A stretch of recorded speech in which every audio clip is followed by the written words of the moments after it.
Bonjour à tous, donc nous revoici pour un tirage des énergies du week-end du 23-24 février, janvier,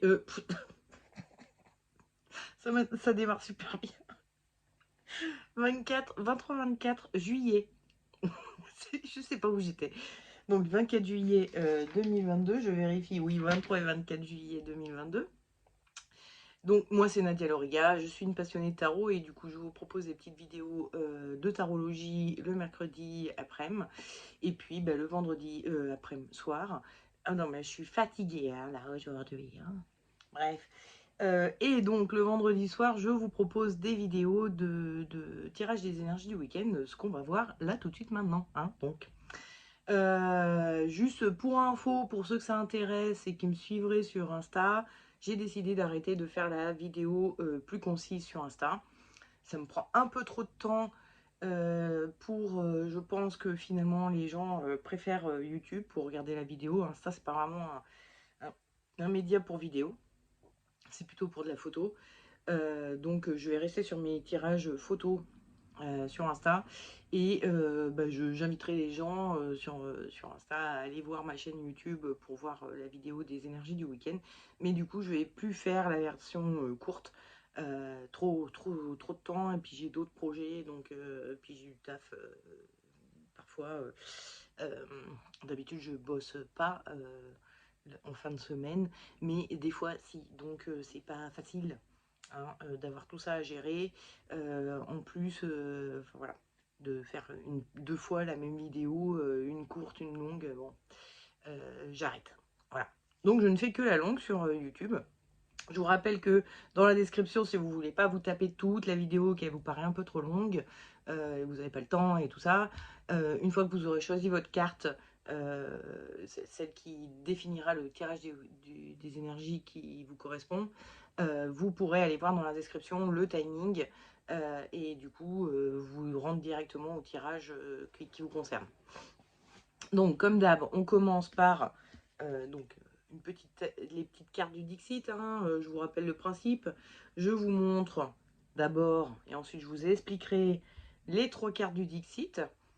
Vous regardez et vous écoutez ce que j'en dis, et où vous écoutez ce que j'en dis, et vous choisissez celle qui vous semble correspondre le mieux à votre situation actuelle, à ce que vous vivez actuellement, etc. Et une fois que vous aurez choisi la carte, the carte, et vous n'aurez plus qu'à vous reporter au tirage des énergies de votre week-end. Donc un peu qu'est-ce qui va se passer pour vous ce week-end, quelques conseils aussi qui vous permettront de mieux aborder la semaine par rapport aux problématiques qui vous concernent en ce moment. Alors, on commence par l'explication de la première carte où on voit un livre qui s'ouvre telle une fermeture éclair. Et d'où sort une petite fusée. Bon, là, on pense à Jules Verne avec le voyage jusqu'à la Lune. Comment ça s'appelle le livre Le voyage sur la Lune, quelque chose comme ça. Je me rappelle plus. Il y a voyage et Lune dans le titre. Bref, on pense je sais pas, moi ça me fait penser à Star Trek, hein, parce que je l'ai vu il y a pas longtemps. Deuxième génération, super bien, j'ai bien aimé. Bref. Ça me fait penser, voilà, hein, aux histoires, les étoiles, l'univers, tout ça. Ça fait penser vraiment à de la rêverie, à du voyage, au fait voilà, de partir, mais dans sa tête. Et donc, il y a ce gros livre-là qui est au milieu, avec des espèces de signes un peu cabalistiques. Hein. On est quand même sur quelque chose un peu alien, hein, on est d'accord. Hein, entre la fusée et les signes, on dirait de l'humide ou je sais pas quoi, enfin, bon, tout ce qu'on imagine à quoi pourrait ressembler une écriture alien. Voilà, bref, peu importe. Moi, ça me fait penser au fait d'avoir une histoire en tête et de vouloir la coucher sur le papier. Ou sur un écran si vous êtes plutôt vidéaste, ou sur un podcast si vous êtes plutôt conteur. Bon, et si vous êtes plus écrivain, ça va être sur le papier. Bref, vous choisissez le médium que vous voulez. Ça va être... c'est ça. Il y a une histoire dans votre tête, il y a quelque chose qui voilà, vous avez quelque chose de beau, de joli, qui serait... que vous aimeriez poser Alors ça peut être aussi une œuvre d'art, hein, une toile, quelque chose... bref, il y a quand même quelque chose dans votre tête qui est beau, qui fait rêver, etc. Et que vous aimeriez concrétiser par un objet artistique. Bon, voilà, on va dire ça, pour être le plus général possible. Bref, voilà, hein, si vous avez une histoire à raconter, en gros, c'est la carte qu'il faut choisir. C'est pas forcément une histoire d'espace et d'aliens et de je sais pas quoi, hein, on est d'accord. C'est juste ça, ça fait penser à l'imaginaire et tout ça. Et aux histoires et aux voyages qu'on fait à travers les histoires. Mais ça peut être une histoire d'amour, ça peut être une histoire d'aventure, ça peut être une histoire policière, peu importe, on s'en fout.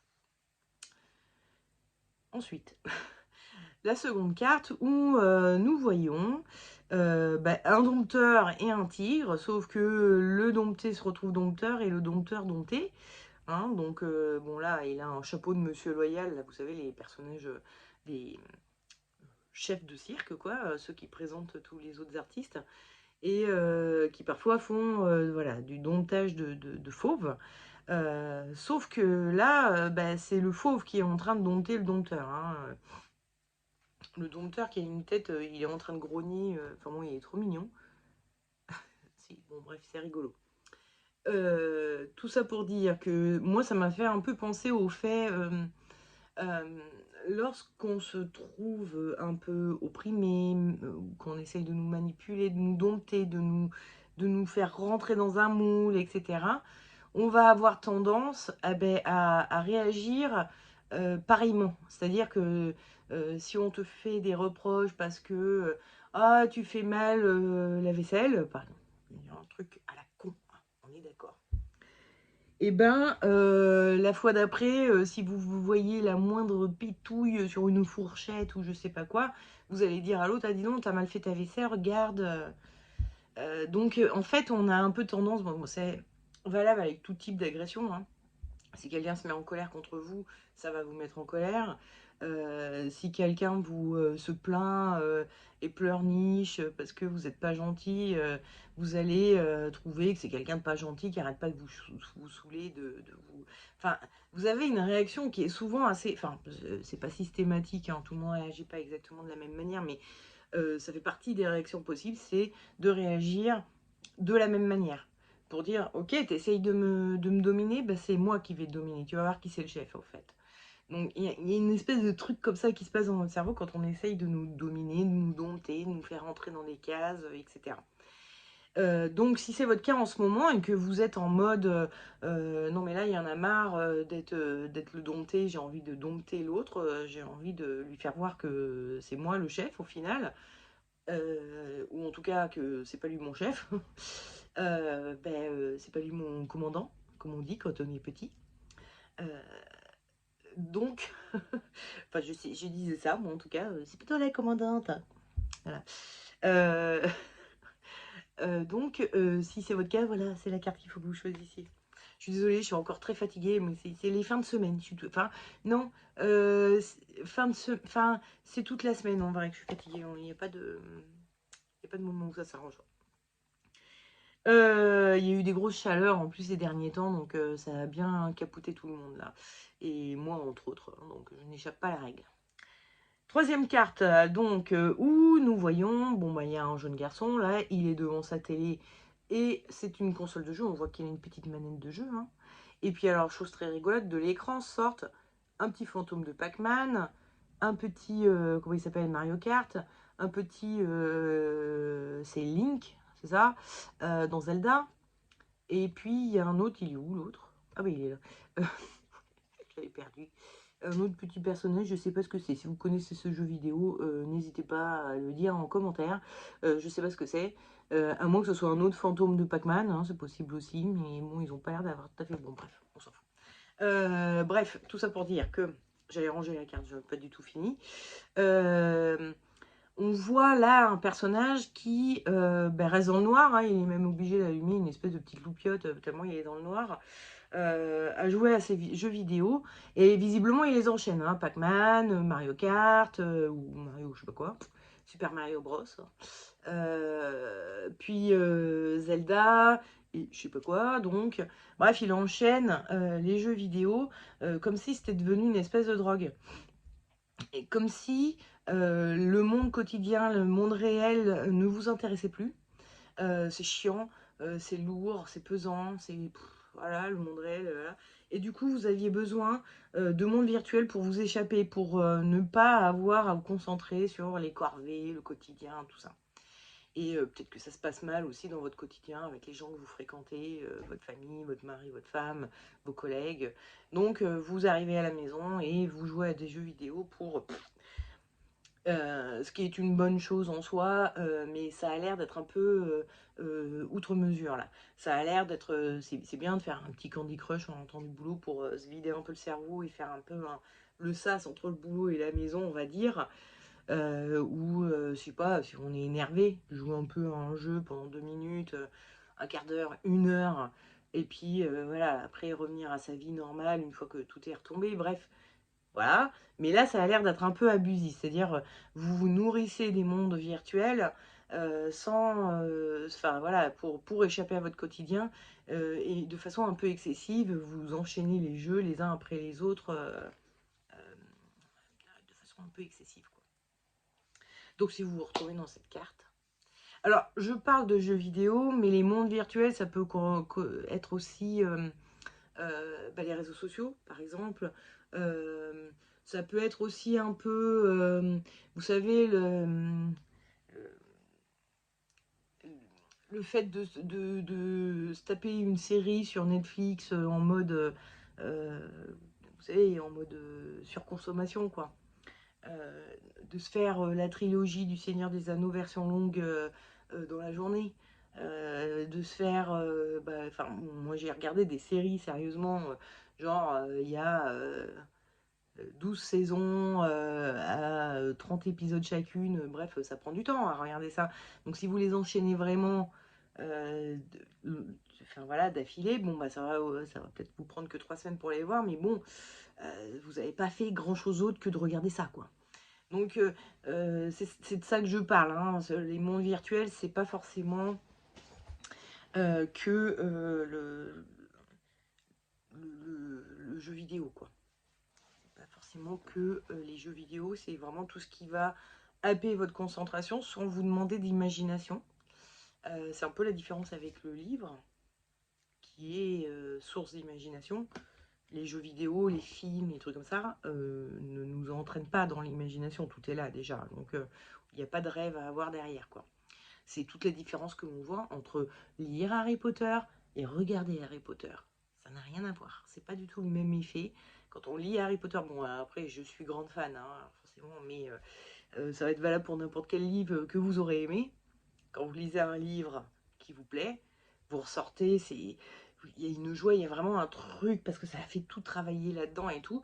Quand vous regardez le film adapté du livre, bah, ça ne fait pas aussi bien. Et puis, d'autant plus que souvent quand on a lu le livre, bon, c'est toujours moins bien. Les films, forcément, c'est plus court, on ne peut pas tout mettre dans un film. Mais il y a aussi le fait qu'un film peut être assez enthousiasmant, peut être sympa, etc. Mais il y a quand même une donnée non imaginative qui rentre en ligne de compte, qui fait que l'exaltation ne sera pas la même que pour un livre. Après, il y a des gens qui détestent lire, j'imagine que les films leur font beaucoup plus d'effet. Mais bon, quand on aime les deux, bah, on se rend compte que la lecture, quand même, c'est pas le même effet. Les films, c'est très bien, c'est chouette, c'est génial, il y a un truc génial aussi avec les films, mais pas ça, pas le travail de l'imagination. Bref, passons à autre chose. On va passer au tirage des énergies du week-end. Je suis désolée, c'est bordélique aujourd'hui. Hein, passons au tirage des énergies du week-end de ceux qui auront choisi cette carte-ci. Donc, vous avez une histoire en tête et il faut qu'elle se concrétise d'une façon ou d'une autre, par l'écriture, par un film, par une peinture, par un podcast, un conte, je ne sais quoi. Et l'énergie de votre week-end, c'est le jugement. Où nous voyons donc un petit ange là qui est en train de souffler des choses à lui ou à eux, mais bon, ça a l'air d'être plutôt dirigé vers lui. Quand les anges nous soufflent des choses, moi j'appelle ça de l'inspiration. Donc effectivement, ce week-end, vous êtes fortement inspiré. Il y a une grosse inspiration qui vous vient. Il y a beaucoup de choses qui vous viennent et qui vous invitent au voyage, hein. En plus, vous regarderez ce personnage a les yeux tournés vers les collines, là, comme s'il avait envie de partir et d'aller... là, on est plus dans le voyage du Hobbit, hein. On va aller traverser les mondes, les différents mondes, la comté, là, qui est verdoyante. Là, il y a peut-être un peu la Moria, on va dire, c'est un peu plus sec, aride. Il y a de nouveau, ça c'est peut-être le pays des elfes, de nouveau verdoyant. Bref. Si vous n'avez pas ma culture, vous n'allez pas tout comprendre, hein. Je suis désolée pour ceux qui connaissent ni le Hobbit, ni Harry Potter, ni Star Wars, Star Trek, pardon, dont j'ai parlé tout à l'heure. Bref, excusez-moi, hein, j'ai ma culture à moi. Bon, ça reste des trucs un peu... tout le monde les a vus, ces films-là, a priori, hein. Je vous parle pas de trucs très pointus non plus, hein. C'est quand même du blockbuster, mais bon, si vous aimez pas le genre, je suis désolée pour vous. Néanmoins, il y a invitation au voyage à travers quelque chose que l'on nous souffle. Voilà. Donc une envie de partir, une envie de voyager, ou en tout cas le simple fait de, bon, ben voilà, de regarder ce paysage fait voyager et nous inspire. Et voilà, bon, vous avez compris le principe, vous êtes fortement inspiré ce week-end, d'où cette envie de concrétiser la chose. Le conseil que vous donne le tarot, c'est le pape. Et le déconseil, c'est le pendu. Et en rune, j'ai tiré Wunjo. Alors j'ai appris récemment qu'en fait ça se dit Wunyo ou un truc comme ça. En fait le J n'existe pas, ne se prononce pas J en tout cas. C'est plus Ye, comme, comme Ye quoi. Comme dans le temps en fait, vous savez que le I est une lettre relativement récente dans l'alphabet latin. Avant le I s'écrivait J et donc J ça fait UE quoi. Bref, tout ça pour dire que logiquement ça se prononcerait Wunyo je crois. Bon moi je continue à dire Wunjo, hein, désolée, je suis vraiment désolée. Je sais que je les prononce pas toutes bien les runes, toutes mes excuses aux puristes. C'est pas fait exprès, c'est juste qu'à un moment donné c'est plus simple pour moi de retenir les noms entre guillemets bien franchouillards. Bien que je fasse des efforts sur certains trucs, hein, je dis Gebo et pas Gébo. Enfin bon, bref, alors peut-être que je vais m'y mettre à dire Wunyo au lieu de Wunjo. Il faudrait juste que je sois sûre de la prononciation, ce qui n'est pas encore le cas. Donc je vais continuer à dire Wunjo pour l'instant. Mais bon, bref, la rune, on en parle après. Oh là là, c'est bordélique aujourd'hui. Je suis vraiment sincèrement désolée, les enfants. Bref. Donc, votre conseil, le pape, votre déconseil, comment il s'appelle, le pendu.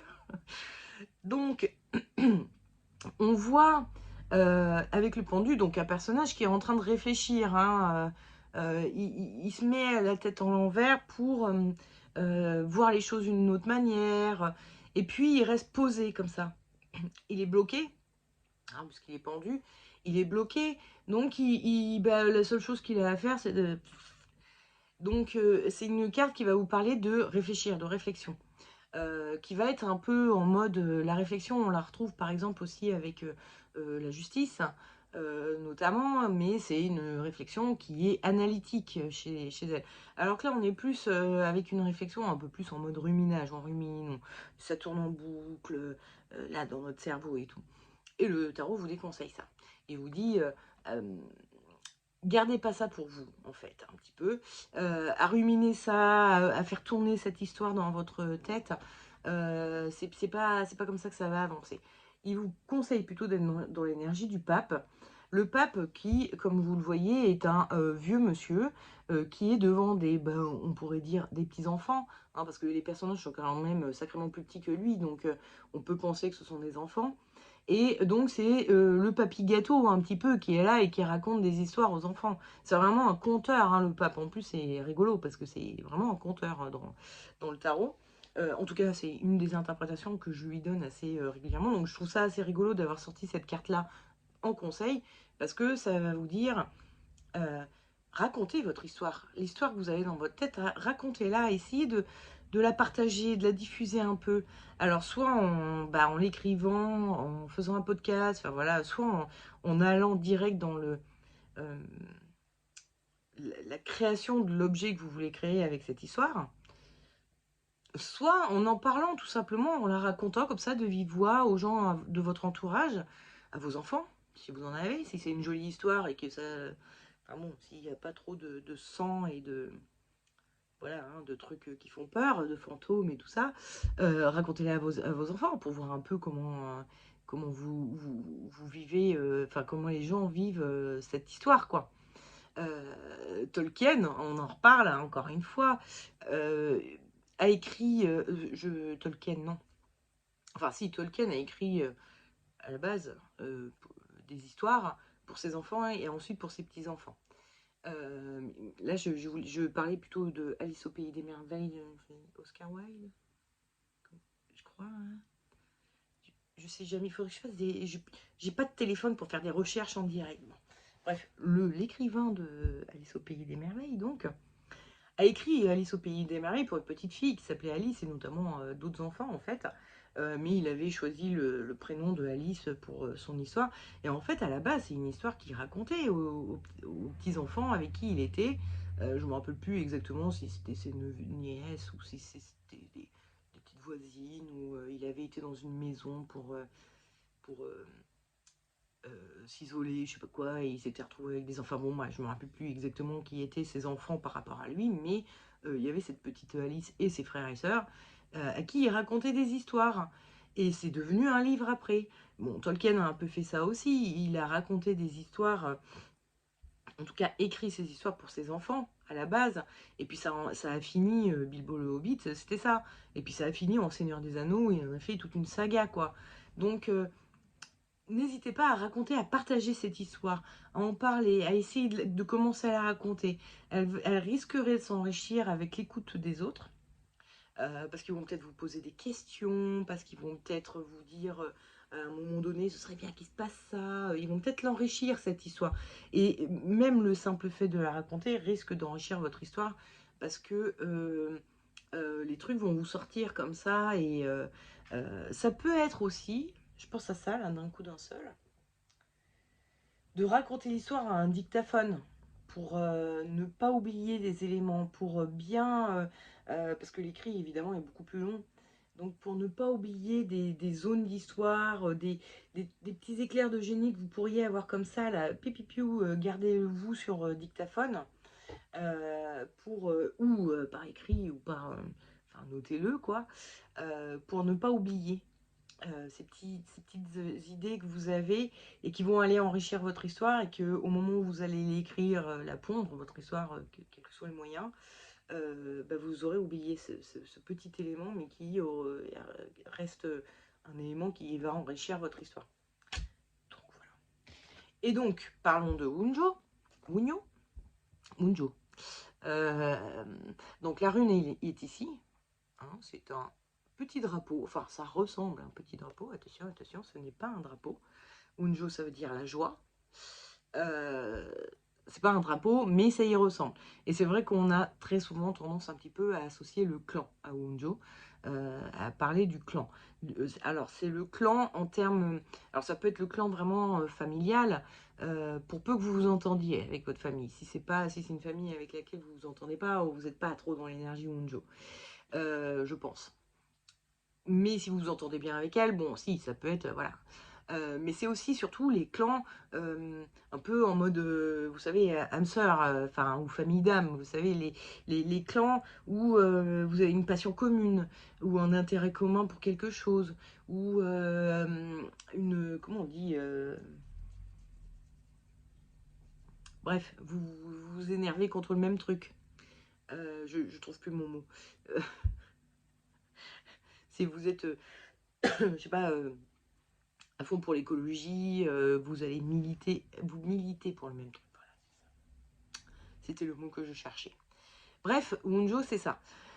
Donc déjà, ça va parler de clan, ça va parler du fait de partager, d'échanger, hein, on revient un petit peu avec ça. Hein, on est quand même en mode, bon, va falloir partager. Et puis, c'est la joie, Wunjo, hein, ça veut dire joie. Donc, c'est aussi le fait de profiter d'avoir des proches pour partager votre joie, la joie que vous avez vis-à-vis de cette histoire. vous avez une joie, il faut que vous la communiquiez à vos proches, en leur racontant l'histoire ou en leur disant que vous avez une histoire en tête, enfin je sais pas, en partageant ce qui vous arrive et voir même l'histoire en elle-même. Ça vous fera du bien et ça enrichira votre histoire. Passons maintenant, parce qu'on est déjà à 25 minutes, à cette carte-ci où vous faisiez dompter et puis vous avez décidé de prendre le dessus sur le dompteur. Et en énergie de votre week-end, j'ai Tempérance. Alors Tempérance, c'est un personnage qui a donc ces deux jarres là et elle essaye de bien répartir l'eau entre les deux jarres de façon à ce qu'il n'y ait pas de jaloux entre guillemets. Elle cherche un équilibre. Elle veut pas qu'il y en ait un qui est plus que l'autre, etc. Donc je pense que là, ce week-end, vous cherchez à rééquilibrer les choses. Vous étiez dompté et ça vous a mis un petit peu en colère et vous avez décidé de chercher à prendre le dessus sur l'autre pour rééquilibrer les choses. Parce que là, les choses vous semblent vraiment trop déséquilibrées, donc vous essayez de faire pencher la balance autrement. Excusez-moi. Le conseil que vous donne le tarot, c'est l'empereur, et le déconseil, c'est la mort. Et on... Mince, comment elle s'appelle déjà? Oui, fatiguée, hein, vraiment. Comment elle s'appelle? Parce que moi, je dis pas ce nom-là. En rune, donc, j'ai tiré Hélas. Voilà, elle est là, Hélas. On en parle après. Donc, le déconseil, c'est la mort. La mort, c'est un personnage, comme vous le voyez, qui a l'air tendu. Hein. Il a tous les muscles bandés, on voit tous ses pectoraux du dos, là, je sais pas comment ça s'appelle, les dorsaux.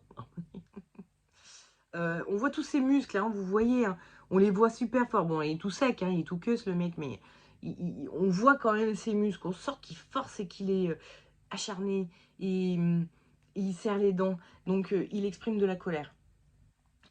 Enfin, en tout cas, dans ce cadre-là, donc il est en train le tarot est en train de vous dire, ne vous mettez pas trop en colère, soyez pas trop acharné, soyez pas trop dans l'esprit de vengeance. De rendre l'appareil à l'autre. Soyez plutôt dans l'énergie de l'empereur. L'empereur qui, lui, est un diplomate. Hein. C'est un personnage qui va essayer de temporiser les choses. Vous voulez de la tempérance, vous voulez de l'équilibre. Si vous voulez de l'équilibre, il va falloir faire en sorte de ne pas être le dompteur du dompté, mais qu'il n'y ait plus de dompteur, plus de dompté. Il va falloir trouver un équilibre qui fait que personne ne donne d'ordre à personne et vous faites les choses ensemble où chacun fait sa part, mais sans qu'il y en ait un qui dise à l'autre ce qu'il doit faire et que l'autre doive répondre. Bon, mais toi, t'as qu'à faire ça. Si moi je fais ça, toi, t'as qu'à faire ça. Enfin, voilà, il y a un moment où il faut discuter, trouver du compromis, être dans la diplomatie et juste discuter, échanger, partager, communiquer sur ce que vous ressentez. Essayez de comprendre ce que l'autre ressent, pourquoi il vous fait ça, pourquoi il essaye de vous mettre dans une case comme ça. C'est peut-être parce que il y a des choses qui, comment dire, le gênent, il a un ressenti qui est pas bon quand vous faites certaines choses, donc il vous impose de plus les faire. Sauf que vous comprenez pas ce qui se passe.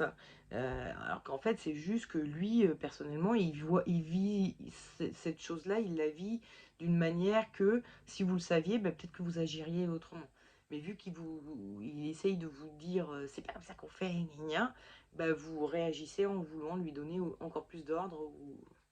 Voilà. Euh, donc, soyez dans la communication. On est vraiment en mode communication non violente là. Hein, voilà. Et donc, hélas. Hélas, c'est une rune qui veut dire élan, hein, qui est associée à l'élan. On le voit un peu quand même avec... il a ces deux cornes là, bon. Qui peuvent faire penser aussi à quelqu'un qui est en train de prier les dieux. Hein, c'est une rune, comment dire, qui va parler un peu de protection. Hein, c'est ce que les dieux apportent à l'être humain, enfin les dieux, l'invisible, etc. Qui va donc être une rune de protection. Mais là, en l'occurrence, c'est aussi une rune qui... alors, c'est une rune qui va faire penser donc à un élan, mais elle peut faire penser aussi à un arbre. Quand on la voit comme ça, on pense aux branches, mais si on la voit comme ça, on va penser aux racines, d'accord? Et les racines sont liées à tout ce qui est sous terre. Dans beaucoup de mythologie, etc., les enfers sont sous terre. Le pays des morts est sous terre. On parle souvent du monde du haut, du monde du milieu et du monde d'en bas. Le monde du haut, c'est celui qui est céleste, hein, c'est celui des dieux, des anges, etc., des êtres invisibles. Le monde du milieu, c'est celui de notre Terre, de la planète Terre, donc avec les humains, les animaux, les végétaux, enfin voilà, la Terre. Et puis il y a le monde d'en bas, où vont les morts. Donc, alors, par exemple, la mythologie chrétienne, les morts vont au paradis, sauf s'ils ont été méchants, ils vont en enfer, qui est sous terre. Enfin, c'est tel qu'on se l'imagine. Après, je sais pas. Bref, peu importe. Toujours est-il que, voilà, le côté racinaire peut faire penser au côté mort, et le côté branche peut faire penser au côté vie. Le côté racinaire, c'est aussi le côté, euh, comment dire, racine passée, ce qui est enfoui, ce qui est caché, et le côté branchage, c'est ce qui est visible, ce qui est de vivant aujourd'hui. Enfin, il y a vraiment une notion, d'ailleurs la carte le représente assez bien avec l'habit noir et blanc, où il y a un endroit et un envers dans cette rune. Il y a vraiment comme si elle disait tout et son contraire, d'une certaine manière, ou plus exactement, elle va parler de la dualité des choses. Et donc, va parler si vous voulez être heureux, il ne faut pas être dans le conflit, il faut être dans le compromis, il faut réussir à réunir deux opposés, il faut réussir à trouver un point commun, un lien qui fera que les deux opposés vont se servir l'un l'autre, et plus se battre l'un l'autre. On s'enrichit des différences, en vérité. Donc voilà, essayez de vous enrichir de la différence de l'autre et d'inviter l'autre à s'enrichir de votre différence, plutôt que de vouloir absolument avoir raison, hein, que ce soit l'un ou l'autre. Chercher à avoir raison, c'est ne pas être ouvert à l'écoute de l'autre, en fait. Donc voilà, hein, le tarot est quand même un peu en train de vous dire, vous énervez pas trop, cherchez pas à dominer si on cherche à vous dominer, soyez dans le compromis, dans la diplomatie, et trouver un bon terrain d'entente qui fera que les choses sont plus faciles et plus constructives, et certainement beaucoup plus enrichissantes. Quand vous mettez dans la poche quelqu'un qui est très différent de vous, quelque part, vous... euh, vous vous enrichissez, quoi. Oui, clairement, ça vous ouvre des horizons que vous n'auriez jamais eu par vous-même. Voilà. Bon. Allez, passons à ceux qui auront choisi cette carte-ci, hein. Donc, vous échappez un peu dans des mondes virtuels pour éviter le quotidien. Et puis, on tire en énergie de votre week-end la force. La force qui est un personnage qui est en train d'agir de façon très mécanique. Donc, elle ouvre la gueule d'un lion, qui est quelque chose quand même pas facile à faire. Mais elle le fait de façon très mécanique. On le voit parce qu'elle a les yeux perdus dans le vague. C'est comme si elle maîtrise tellement son geste qu'elle n'a même plus besoin d'y réfléchir. Et du coup, pendant qu'elle fait ça, elle pense à autre chose. Elle est un peu voilà, déconnectée de ce qu'elle est en train de faire. Parce qu'elle le fait de façon, comment dire, c'est le genre d'acte que vous faites sans même y réfléchir.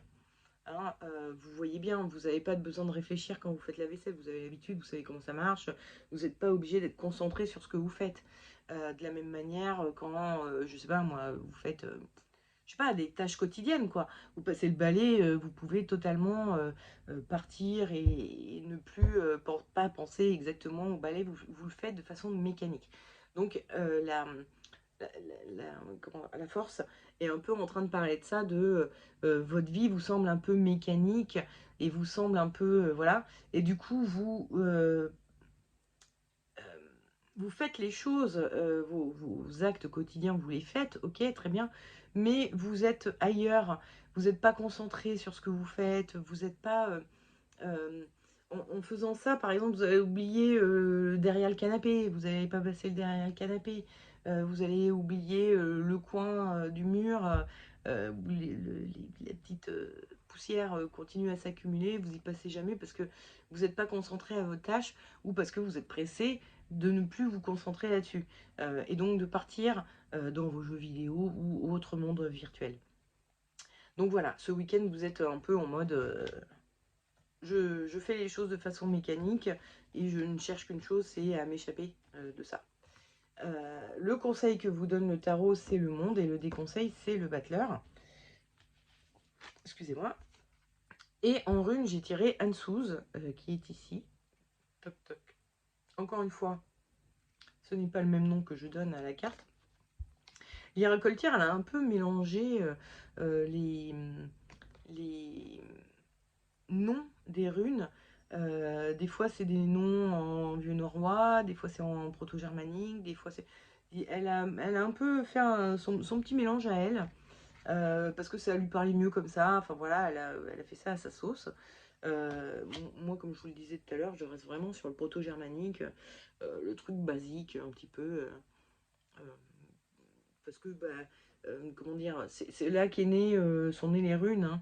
Le vieux Furtark, dont je me sers, moi, que j'étudie, est un alphabet runique qui est né dans les pays germaniques, hein. Donc voilà, du coup, je reste sur les noms d'origine.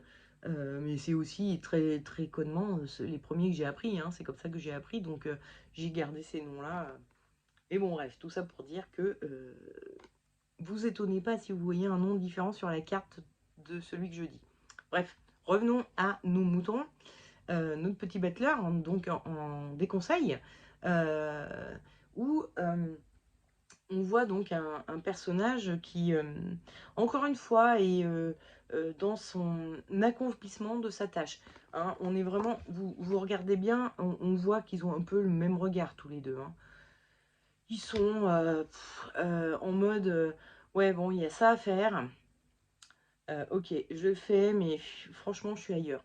Et donc, le tarot est en train de vous dire sortez de cet état-là, sortez de cette espèce de torpeur dans laquelle vous vous mettez quand vous allez sur les mondes virtuels.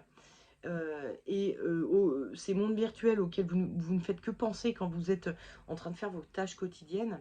Alors après, ça ne veut pas dire quand vous faites la vaisselle en conscience, hein, c'est pas forcément le truc, mais vous êtes happé par vos mondes virtuels et ça peut devenir problématique.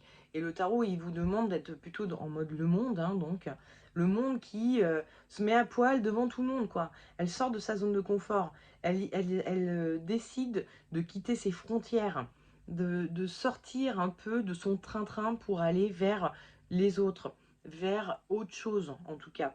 Elle part à la conquête du monde ou à la pas à la visite du monde, comment on dit parce que conquête, ça me paraît un peu fort.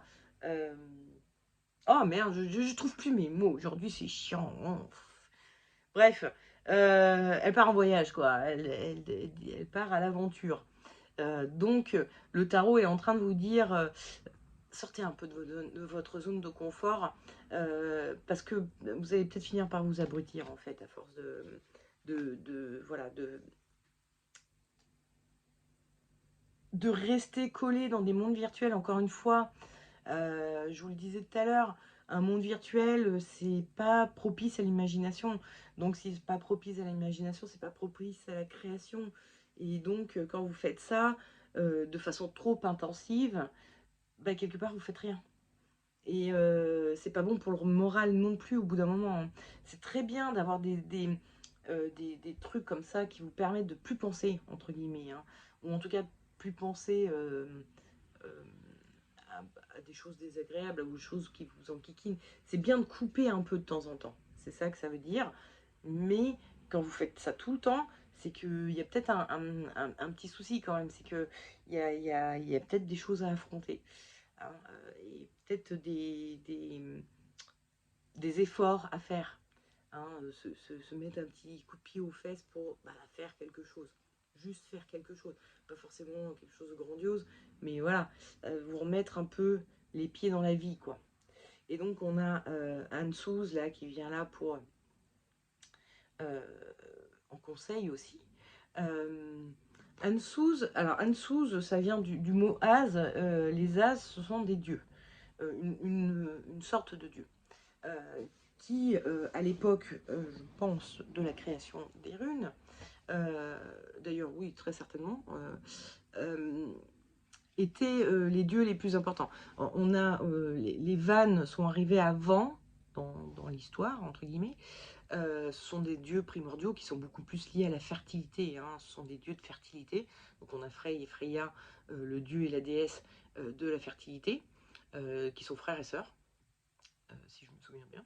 Mais je crois avoir déjà vu des fois où ils étaient mariés, ou s'ils étaient... mais je suis pas sûre. Peut-être pas. Non, je crois que c'est un frère et une sœur. Enfin, en tout cas, c'est sûr, c'est un frère et une sœur, au moins dans certaines mythologies. Bref, et eux, c'est eux qui donnent la vie aux choses. Hein, ils sont là comment dire, ils régissent les saisons. Les pluies, le soleil, tout ce qui fait vivre la terre, quoi. Et nourrit la terre et nourrit les hommes, etc. Et puis après arrivent les dieux Az, qui eux, sont plus des espèces de héros. Il leur arrive des tas de trucs. Bon, il en arrive aussi aux Vannes, hein, ils ont des histoires aussi, mais disons qu'eux, ils sont plus là pour faire euh, raconter des histoires qui vont être plus sur de la morale. Et ils sont moins là pour expliquer pourquoi le soleil se lève. Voilà. Ils sont vraiment là. Et donc, le premier de ces dieux, le dieu le plus important, en tout cas dans les pays germaniques à l'époque de la naissance des runes, c'était Odin. Après, plus tard, Thor a pris le dessus dans les pays anglo-saxons, Islande, etc. Thor a pris un peu le dessus par rapport à Odin, mais le premier des dieux, normalement, c'était Odin. Donc, pourquoi je vous raconte ça? Oui, les As vont être très liés, enfin, Ansuz va être très lié aux dieux, et à ce que les dieux ont apporté aux humains. Et, enfin, moi, je sais pas, quand je pense à Dieu, et à toute cette mythologie qu'on a autour des dieux, des déités, dans toutes les religions paganistes, païennes, euh, enfin voilà, dans le paganisme, voilà, je cherchais le mot, oh, les religions polythéistes, c'est dur. Donc tout ça a valeur de donner du sens aux choses, expliquer les choses, donner du sens à la vie, hein, tout simplement. Pourquoi on vit, dans quel but, pour quel... Il y a une troisième sorte de dieu, je ne me rappelle plus de leur nom, je suis désolée. Ce sont que des femmes qui comprennent, je crois, les Valkyries, hein, celles qui viennent chercher les héros de guerre pour les emmener dans un paradis spécial pour eux. Les Nornes du destin, qui sont le présent, le passé et le futur. Bref, ces déesses un petit peu... Il y a peut-être des muses aussi, enfin voilà, je me rappelle plus du nom de ces déesses, hein. Merde. Bon, bref, peu importe. J'ai une mémoire de merde, c'est chiant, hein, c'est très chiant. Il faut que je lise et relise et relise et relise un truc pour que ça s'imprime. Bref, tout ça pour dire que les As, ce sont les dieux les plus proches des humains. Hein, ce sont les dieux que les humains vont rencontrer. Ce sont les dieux qui vont amener des choses aux humains. Et notamment, Odin a amené les runes aux humains. C'est lui qui a découvert les runes, qui étaient réservées aux Nornes, justement, du destin, qui étaient réservées vraiment, voilà, à une petite élite. Et puis, il a été jusqu'à se sacrifier pour obtenir les runes et les amener aux humains. Donc il y a vraiment ce côté où je trouve qu'autour des mythologies, des religions polythéistes, il y a vraiment une recherche de sens qui est là à travers ces histoires, d'expliquer pourquoi on est là, quel est notre rôle sur Terre. Il y a vraiment ce truc là où les civilisations se sont construites là-dessus, hein, finalement. On a commencé à être à être, à sortir un petit peu du règne animal et du mode survie à partir du moment où on a cherché du sens à nos vies, quoi. Et où on a enterré nos morts en espérant qu'ils reviennent à la vie quelque part, etc., etc. Donc, je pense que la rune, là, vient vous dire euh, il y a vraiment une grosse perte de sens pour vous.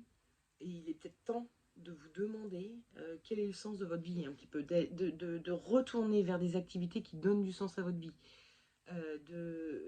des activités qui peuvent être relativement simples, hein, de tout simplement, je sais pas, moi, s'occuper de ses gosses, voir vos amis ou votre famille, enfin voilà, des choses qui vous disent, qui vous font vous dire, putain, j'ai bien fait de me lever ce matin. Si vous avez passé votre journée sur les jeux vidéo depuis que vous vous êtes levé jusqu'à ce que vous soyez couché, vous allez vous endormir en vous disant, qu'est-ce que j'ai fait aujourd'hui? Bah rien, en fait. C'est vraiment, enfin en tout cas, c'est comme ça que je le ressens moi. Alors je joue pas aux jeux vidéo, mais ça m'est arrivé de faire des marathons séries un petit peu. Ben, vraiment, à la fin de la journée, on se couche, on se dit, mais qu'est-ce que j'ai foutu aujourd'hui? Rien. Ça manque de sens. Donc voilà, si ça vous parle, voilà, essayez de trouver une activité qui vous donnerait un peu de sens à votre journée, à votre vie, en général. Voilà, pas que à votre journée, mais vous faites ça aujourd'hui, ça va donner un peu de sens à votre journée. Et si vous le faites un peu tous les jours, ça, de trouver une activité ou des activités, de trouver un sens à vos journées, bah, vous trouverez un peu plus de sens à votre vie. Voilà. Sur ces bonnes paroles, je vous souhaite un excellent week-end. Et puis je vous dis à la semaine prochaine pour le prochain tirage des énergies du week-end. Ciao, bye bye et des bisous.